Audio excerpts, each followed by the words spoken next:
အားလုံးပဲမင်္ဂလာပါ sharing မိုင်စဉ်ပေါ်ကနေပြန်လည်ကြိုဆိုလိုက်ပါတယ်ဒီနေ့မှာတော့ဒီ PJ ကနေ PV ကိုချိန်ထားပြီးတော့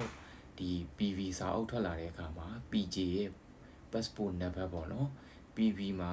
ပြန်ပါမလာဘူးဆိုတဲ့ကိစ္စလေးကိုပြောပြပေးမှာဖြစ်ပါတယ်အဲ့တော့လက်ရှိ PJ ကနေ PV ကိုချိန်ထားတဲ့လူတွေက PV စာအုပ်ထွက်လာတဲ့အခါမှာ PJ ရဲ့နံပါတ် passport နံပါတ်ကို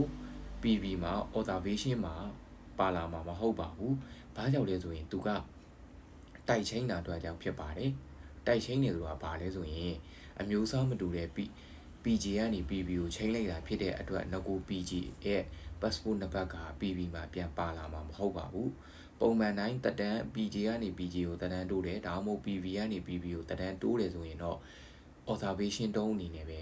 ပါလာမှာဖြစ်တယ်လက်ရှိ J2B တွေ PJ ကနေ PV ကိုချိန်တဲ့လူတွေကတော့ PJ passport နံပါတ်က PV မှာပြန်ပါလာမှာမဟုတ်ပါဘူးအဲ့လာလေးလာပြောပြပေးတာပါ